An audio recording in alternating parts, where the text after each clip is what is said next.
Hey, Jerry, remember Frogger? I used to be so into this game. Getting that frog across the street was my entire life. Yeah, and then you went on to... Well, it's a good game.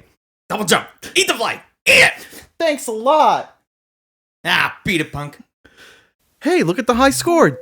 GLC, George Louis Costanza. That's not you, is it? Yes! 860,000. I can't believe it's still standing. No one has beaten me in like 10 years. I remember that night. The perfect combination of Mountain Dew and mozzarella. Just the right amount of grease on the joystick. Here's your pizza, P-Brains. I think I remember why we stopped coming here. Yeah. This is the Nostaljunk Podcast, where one person's junk is another person's childhood. I'm Matt McGrath. And I'm Kyle Smith. Join us as we take a deep dive into your pop culture consciousness.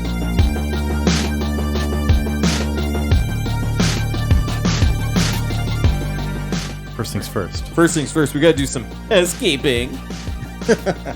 Definitely want to give a shout out to a group of fellow podcasters that have kind of come across our social media via VHS Podcast, Super Movie Bros, Prime Nostalgia. They were actually, that was one of the first podcasts to connect with us. We were on the show. Even before we even did our first recording, I think we were on that guy's podcast. It was awesome. It was pretty awesome. Yeah. He is a wrestling fan there. The Nostalgia Blast Podcast, Young Nostalgia Podcast, Secret Levels Podcast, Retro Slam Masters Podcast, that has to do with wrestling, and the Nostalgia Cast.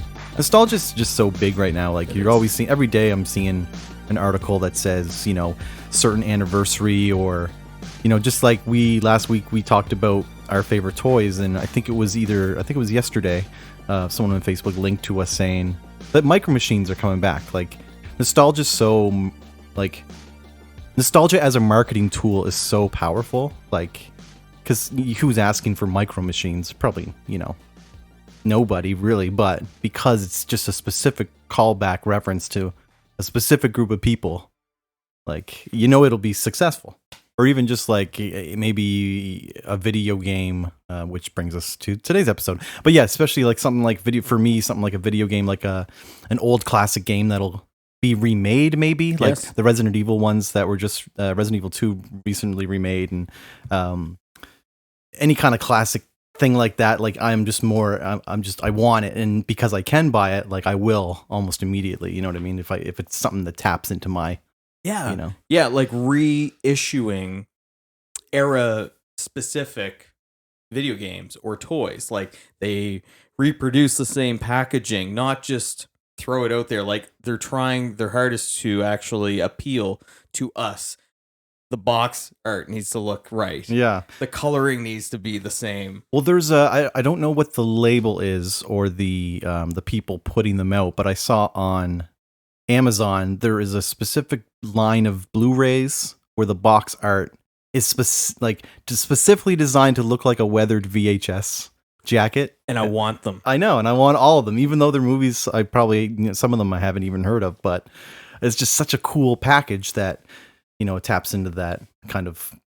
I can just still picture my shelf of like stacks of VHS on my wall as a kid, like the old cardboard kind of weathered boxes up there. Oh, I love that. Yeah, I love that.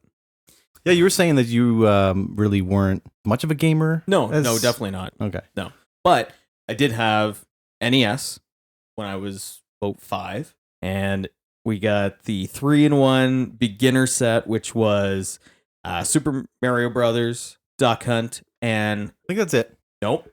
Oh, there was another game with it? Oh yeah. Because the classic master set is the Zapper, the system with 2 controllers, and the double cartridge of Mario and Duck Hunt. That's the master set. Yeah. Well, this was not that. this it had a running mat. Oh yes. Those things, the peripherals that never worked for Nintendo, like the robot and the Power Glove, and I had the Power Glove. Yeah, I think a lot of people had the Power Glove. Yeah, it didn't do anything. No, but it was incredible just to have on. The Wizard made everybody want to have the Power Glove. Remember that movie? Oh yeah. You could play Rad Racer by just moving your hands. Oh yeah, what was it called? Oh, the Power Pad. The Yes. Power Pad. Looked like Twister. A Twister Right. mat. Yeah. It's like Dance Dance Revolution. Yeah, it's like Wii. It's true. Yeah. Oh yeah, because you could do like track and field and run on the spot. Yeah. Yeah, this body wasn't the body wasn't built for running. Even at that young of an age. Oh no, definitely not. Definitely not. So NES came out in '86. That kind of revitalized video gaming because there was a bit of a fall in the early '80s, right around that time when that horrible ET game came out. For Atari, yeah. Right, and it Infamous. just failed. Yeah, there's a great art. I forget who wrote the article, but all about the history of that ET game for Atari and just how much of it, like they just pushed it out too fast. They had the rights to it, and the movie was such a hit, and the game didn't have any point. It was a disaster, and then they ended up just when Atari went under, mostly also probably caused because of the disaster of that game. They like filled landfills with. Wasn't there a story of tens of thousands of cartridges somewhere and buried in a landfill? You had an Atari? No, you didn't. And I still love. What's the game? Pitfall. I loved Pitfall. Oh yeah.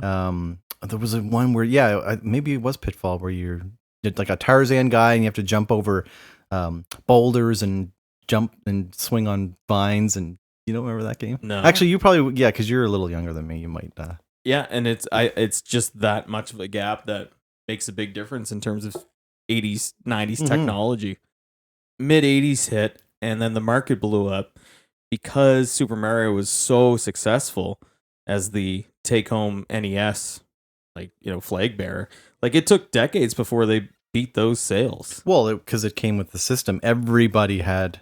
Not only was the game amazing and just like just incredible to someone playing it for the first time, it came with the system. Everybody had it. Yeah. Every single person who had a Nintendo had Super Mario Brothers. Number 5 would be Super Mario. I didn't play games necessarily for missions or what they were designed for. I just liked thumbing around. Like I just enjoyed playing them. Okay. And I remember just being totally smitten with the fact that I'm playing something on TV in my bedroom. Yeah, for sure. At like 5 years old. Yeah. Like it's a really cool concept, and this is essentially a computer. Yeah. You know? And it's also amazing just how simple the controls were. Yeah. And it just increased its accessibility to literally everybody on the planet. Like you move forward and you jump. That's pretty much the basics of Super Mario Brothers. Obviously you can shoot fireballs, but so something so perfect in how simple the controls and the level designs were for Mario. You know what I mean? Just for everybody. So that's your number 5? Yeah. All right, I'm going in a little different direction for my list. I'll get back to the NES and Super Mario in a second. But growing up, after I had, the NES for the little time, we ended up getting a personal, our first personal computer. Like, man, this is so long ago. It's so crazy that just how far computers have come. But we had the Tandy 1000, and there was a specific company that made adventure games that are just so important to me as a gamer. And I love going back to these games today. I still find them. They're like on archive websites and stuff. But this game to me was, it's special because of how like raw. It was almost like I shouldn't have been playing it. I was a little too young to be playing it. But Sierra Online and Al Lowe made a game called Leisure Suit Larry. Do you know Leisure Suit Larry? Oh my God, I do remember that. How old was I when that came out? Like, 10 or 11. And I remember going to Radio Shack at Penhorn Mall in Dartmouth, Nova Scotia. Wow. I don't know if they were supposed to let me because it was obviously, a mature game for that time, but they let me buy it. And if you don't know what Leisure Suit Larry is, you play as a guy named Larry Laffer, and you're in a city called Lost Wages. Get it? Las Vegas, Lost Wages. And your goal is to get laid. You're a single guy out on the town. You got to cruise around Lost Wages, and you got to find a lovely lady to share your time with. And there's multiple ways you can do that. Some ways, like spending the night with a prostitute, will get you killed because you get an STD and you die. Others... If you forget to like zip up your pants, you'll get arrested by the police. It's just it was an adult game, very weird text-based, adventure adult game, but cartoonish, so it was fun for a kid playing it. And man, I loved Leisure Suit Larry. Even the intro, to get into the game, you had to answer a bunch of adult-based questions to prove that you were 18 or of age. That's and so crazy. it was what's hilarious is just as a little kid, it was just a matter of trial and error. Like, you know, as soon as you just guess, or if you know it, but if you guess and you get it wrong, you just restart the game. You guess, oh, I got it right. Okay, mark that one down. You got that one right. Anyways, there's just something so amazing. I remember it was just something a little taboo about getting that game. I loved Leisure Suit Larry so much. I think my dad made me return it after he found out I bought it. But then I had a next door neighbor that was a little older, and he let me borrow his and play it. Yeah, you definitely shouldn't have bought that. What, Leisure Suit Larry? Been allowed to by the store. But that's a different era. But yeah, and there's been a lot of Leisure Suit Larry games, a lot of like reincarnations of Leisure Suit Larry, even a remake of the original. But my game is going to be the original one. I think, I forget, Very 89, 88, 89. cool. Yeah. So yeah, that's my number 5. Very cool. Very cool. Sticking with Nintendo, NES in particular, the game that had more appeal to me overall going into it, regardless of gameplay. I know a lot of people will evaluate games based off of their quote unquote gameplay, but for me, that doesn't really matter. I'm not that market. I'm not that target audience. Number 4, Nightmare on Elm Street. Oh, the NES version? Yeah. Nice. Yeah. Of course, you're trying to run, you're beating the clock, you're trying to stay awake, you're in the dream world. Things that attack you in it are riffs off of the movies, like in part 3 when he turns into the giant head, attached to the snake and tries to eat Patricia Arquette. That boss of Freddy is in the game, right? Nice. There's also a really cool, just a glove that like recoils and slashes at you. But the scenery in it, very reminiscent of the movies, of course, looking like NES. But if you're a fan of the movies, you'll recognize a lot of the references throughout the game as well. So this game came out 89, right in between part 3 and part 4. So this is kind of like right at Freddy at his marketability. That is to say, the prototype of the game, you were supposed to be Freddy to kill people. Wow. So yeah, I can see why they maybe have not wanted to go in that direction. Atari actually put out a Texas Chainsaw Massacre game. You could be Leatherface. Really? So for Atari 2600. I mean, the graphics couldn't have been too gruesome, but for Atari 2600, they put out Texas Chainsaw Massacre, the game where the player controls the murderer with the objective of chasing and killing the victim. Of course. So you're Leatherface. What else are you gonna do? He's Leatherface. I really enjoyed that game just because I was a fan of Freddy. I couldn't tell you if it's a good game or a bad game. It was just a lot of fun, and I loved seeing the references and anything Freddy related. Wow, I'm so surprised I've never played that game. I don't think I have. I must have seen it in like screenshots or something, but yeah. All right. So now I'm going to move to the NES for my number 4. And this game is just so much. It's just like a joy. It's just like pure joy for a Nintendo game. Just the amount of different characters, the replayability, even though the gameplay is very simple. But my number 4 is Mike Tyson's Punch-Out! Remember that game? Oh, I do. Just the characters are so fun in that, like King Hippo, Glass Joe, Piston Honda. Piston Honda might be a little what's the word? Racially insensitive, but a lot of the characters actually. What was the Indian character's name now? I forget. I can't remember.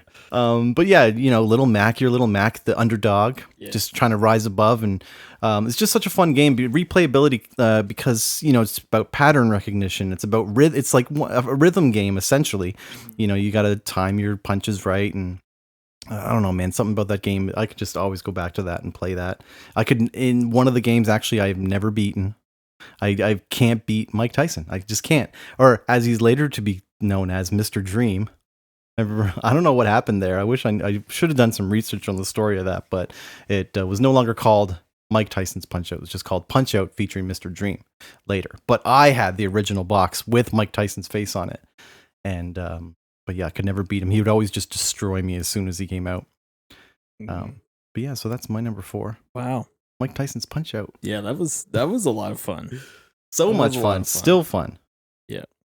I don't know if I have an actual game to choose for this next pick, but it existed for a very short, what felt like a very short period of time, and it's the actual platform itself, and it was Game Gear. Game Gear. Oh, was that the portable? Yep. That's right. Which I never had that, but yes, I do remember. So I remember being in elementary, playing that every recess, lunch, after school. Mighty Morphin Power Rangers, the game. They had one of those for Game Gear? Yep. 3 special moves per character. Single player story mode, plot-based battles against an assortment of enemies. The Green Ranger and Dragon Zord become unlocked once they are defeated. The story mode. That's basically all that I wanted to be, was just the Green Ranger the entire time. Nice. Tommy was super cool. But quickly glancing over some of the details here, Electronic Gaming Monthly gave it a 6.2 out of 10. I think that's pretty decent for like mid-90 video games. Pretty good. Yeah. Especially for a portable. And it was full color. It had some, cheesy music, and it is what it is. But I distinctly remember really loving the gameplay. I'm going to use that term for real this time. The gameplay. In the Mighty Morphin Power Rangers for Game Gear. Perfect. Cool. All right, moving on to my number 3, and now I'm going to go back to Sierra Online, who were just such an important part of my childhood. So many games that I could list, but this one is actually the first computer adventure game I'd ever played when we got our Tandy 1000.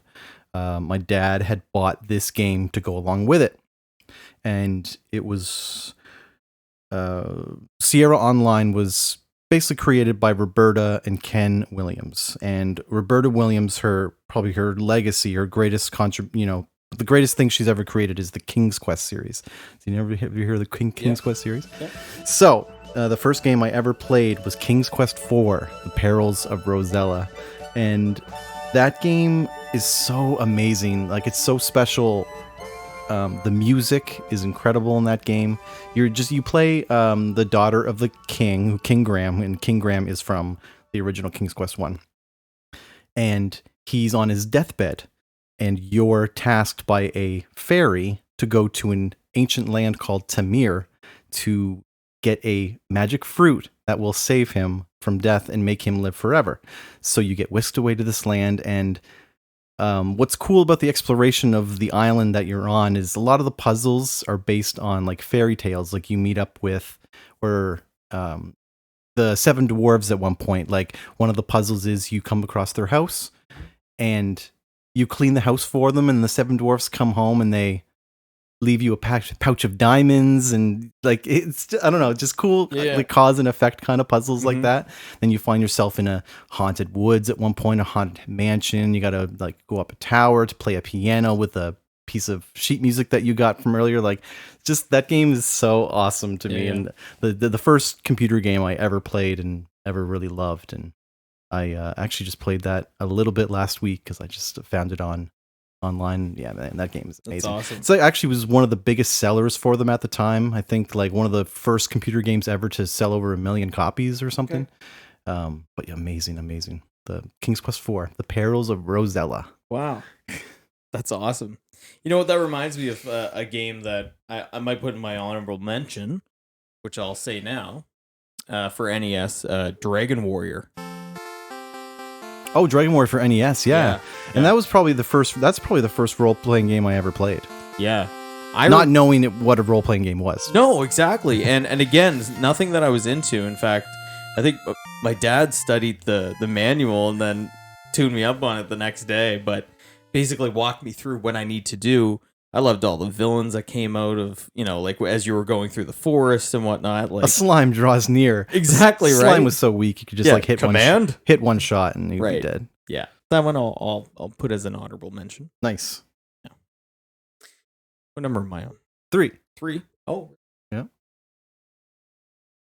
Okay. 3. Okay, 3. No, because Yeah. I said You said Super Mario, and then you said Nightmare on Elm Nightmare on Elm Street. Street. And then I did the Game Gear Mighty Morphin Power Rangers. Oh, you did. Oh man, so sorry. I thought I went first with my number 3. It's okay. There you go. All right. So number 2. Yes. Number 2, WCW Versus. The World. Oh, I was okay. What system is that for? PlayStation. Oh wow. Okay. I thought you were gonna say WCW versus NWO. Right. No, that would make sense. This, I felt at the time, was, I guess, groundbreaking in a way that no other gaming system ever framed wrestling before. Mm-hmm. The camera would pan in close to the wrestlers and then like turn around like 180s. So like while you were wrestling, like the camera would Wow, those graphics actually look pretty good. they really weren't bad. You could do your full finishers. But what was really cool about the game was not so much about the graphics, but the movesets were actually pretty robust. And then the roster was also very full.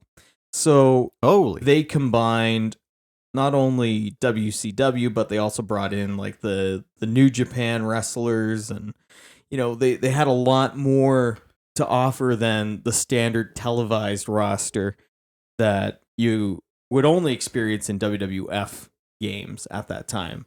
Like when you look up the WWF games at that same time, you would be limited to like Bret Hart, Razor Ramon, like the A-listers. Mm-hmm. This was less of A-listers. It was more about let's get as many choices on there. Yeah, it would set them apart. Remember when Mortal Kombat first came out, there was only really like 6 fighters you could choose from. Right. So yeah, that's amazing. Yeah. So WCW versus the World for PlayStation. Nice. So I will, now that you just made me think of it, I'm going to give an honorable mention right now as well to the original NES. It was called Pro Wrestling. Do you remember that game? Do. So I haven't thought about that game in so long. You just made me think of it, and I'm just looking at just quickly their Wikipedia page. I remembered Starman from Mexico. I think he had a kind of star mask on, and then there's a wrestler called the Amazon. Oh yeah. From where? Parts unknown. I wonder if Mike Smith from Trailer Park Boys got the green bastard from Parts Unknown. Well, I wonder if that's from this game. Very well could be, but the Warrior was also known as being from Parts Unknown. Oh, okay. I didn't know that. But that's fine.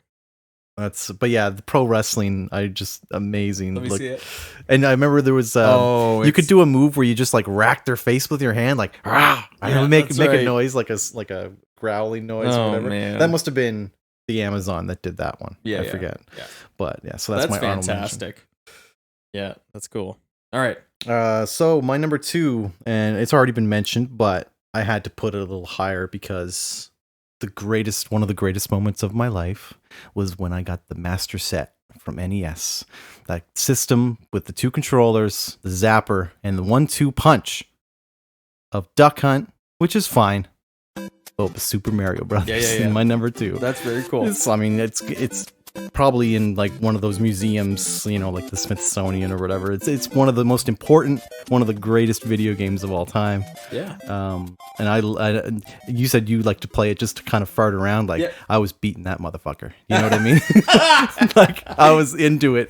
Getting all the secrets, going down the right tubes. Even in World 1, 2, when you can go like above the level. Well, the first time you figure that out and you found the warp zone, the warp pipes, like a classic, just Super Mario Brothers, man, amazing. Yeah, it's just so funny because I missed the appeal of how to get sucked into it. Yeah, but even just the classic story of you're trying to defeat the monster to save the princess, the woman that you love. Like, what a great! And every level, like, why is Toad Like, what's Toad even doing at the end of every level? He's like, sorry, Mario, our princess is in another castle. What are you doing here?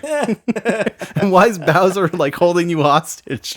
7 Toads he's holding hostage so that you can finally get to World 8 and get to actually save Princess Peach. That's awesome. My number one is definitely, and this list, my God, this is my definitive, not what you should take to the bank as No, for sure. your top 5 of anything. Because Yeah, my like- number one is not a well-received game, I don't think. Okay. But, Ooh, I like this already. all right, so, well, it's PlayStation, Perfect. ESPN, X Games. Wow. Oh, man. Yeah. And part of my memories of playing that was, it was the same year that guitar was really taking over my hobby and interest, my passion. It's also the same year that I got Green Day's Insomniac album, which I would put on, I would mute the game and I would put on Insomniac on repeat.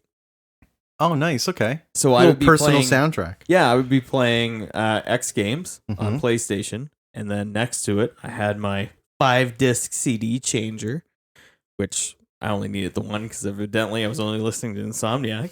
But Insomniac was my soundtrack to X Games, and I just really just wanted just to fart around. But it was so much fun, and I remember that as like being my ultimate video gaming memory. Awesome. That is awesome. I don't think I've ever played that version, but I'm just thinking of, I mean, again, I got to go with another honorable mention, but the Tony Hawk games. Oh, of course. I mean, was that around the same? I'm trying to think of the time that maybe it could have been around the same. So was there any licensed music in the X Games? Not that you can remember. Not that I can remember. I remember that, it had your standard like punk beats and whatnot, but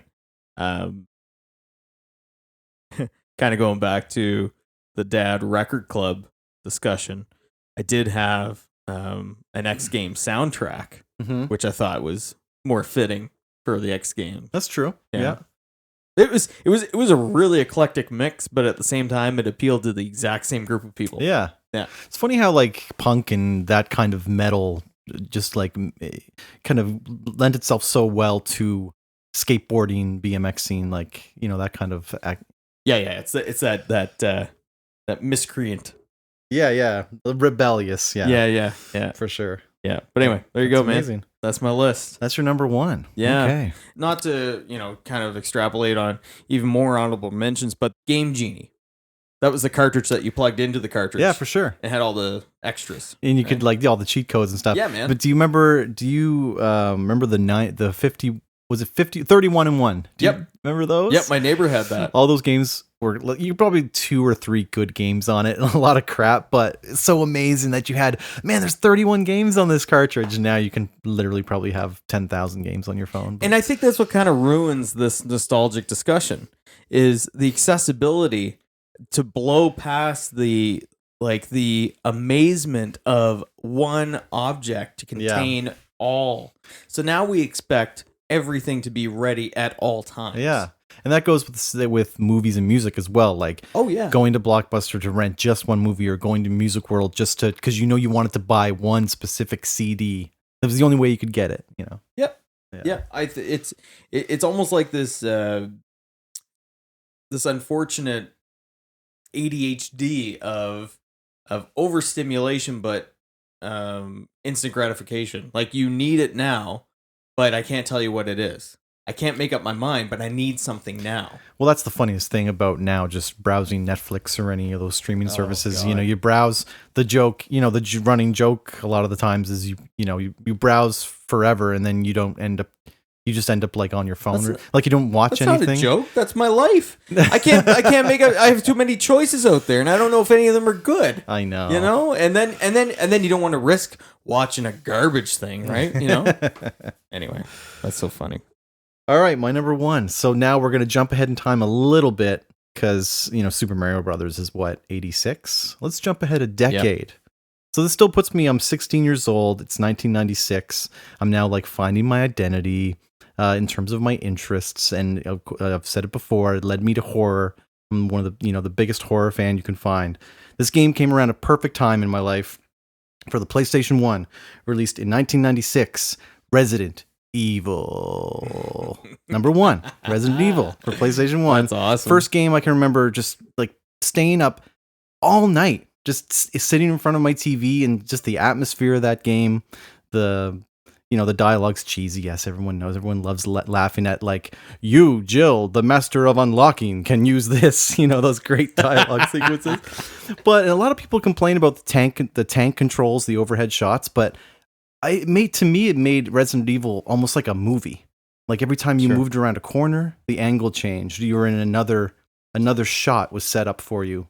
And the principles of the classic adventure game, like I played with Leisure Suit Larry, like with King's Quest 4, they still applied. Like, you explore, you find items, you find where they're gonna use them later. All the while, like, there's zombies attacking you. You're in like this creepy mansion. What a great game! Resident Evil 4 probably will, if I was to do a list of the best games ever made for me, Resident Evil 4 is the greatest game of all time. But for these purposes, my number 1 game has to be Resident Evil.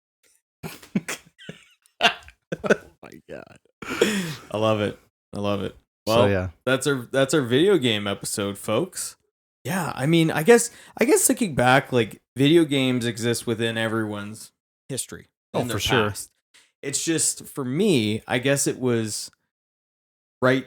It was the right appeal, but the wrong timing. Because I was getting into them at the same time I was getting out of them. Mm-hmm. PlayStation 1, an incredible, advancement for amazing for home gaming. It was incredible, but I was also getting in guitar at the same time, and Guitar 1. And Guitar 1. Oh, that sounds like a song title right there. And Guitar 1. My ode to guitar. Oh, actually, well, that's gonna bring me to another honorable mention. Let's just say quickly, because like I'm a musician as well, and this game was amazing when it first came out. Guitar Hero. Right. Did you like Guitar Hero? No. Yeah, to me, it was a rhythm game as well. I think maybe that's why I loved it as a drummer. But yeah, Guitar Hero, just to be able to play along to those songs. Yeah, and I find it really difficult, and I still cannot. A lot of guitar players say that. Yeah, I find it really difficult because it's not guitar. I know. It's the people who do really well at it are drummers, anyone who's more rhythm based, or people who are experienced with video games. So, and don't play an instrument. Yeah, people who are completely sight oriented. And for me, I'm holding the guitar knowing that, I should be playing a C chord, but I'm nowhere near the 3rd fret. There's only 5 buttons. And I'm like, well, what is this, right? Like, so and the clicking sound from the hitting the strings doesn't make that clicking sound. So the closest I got to that was Dad bought for himself an Xbox because he wanted to play Call of Duty. So then one year he bought Rocksmith. Yeah, that's pretty hard to play. I only played it a couple times. And I was doing really well at that. Good. I found with Rocksmith, the best part about it was that it was grading you based off of your mechanized performance. Yeah. Like perfection. It needed to be perfection. Like, I remember playing along to Blood and Thunder by Mastodon. I think only on the intermediate level or something, but it was like, man, this is like they're not playing around with this game. Like, I really got to play. Like, the middle section to Blood and Thunder, I was like, well, I failed. Yep. But I could play the chords to the verses. You can find us everywhere at Nostaljunk Pod, and continue to reach out. We've ran a couple of polls. Oh, yeah. On Twitter. Great feedback. What this is doing, this is actually fueling future episodes. So because of an overwhelming response to a recent poll, we will be doing a future episode on James Cameron's classic Terminator. That's cool. Amazing. That movie's amazing. Yeah. So that won't necessarily be a watch along, but it will definitely be a little more comprehensive, dedicated to one movie, one topic. Mm-hmm. We're just a couple of jackasses with microphones in my basement thinking that everyone's listening to us. For Nostaljunk Podcast, this is Matt McGrath saying, welcome to prime time, bitch! And I'm Kyle Smith saying, let's keep it clean. Now come out boxing.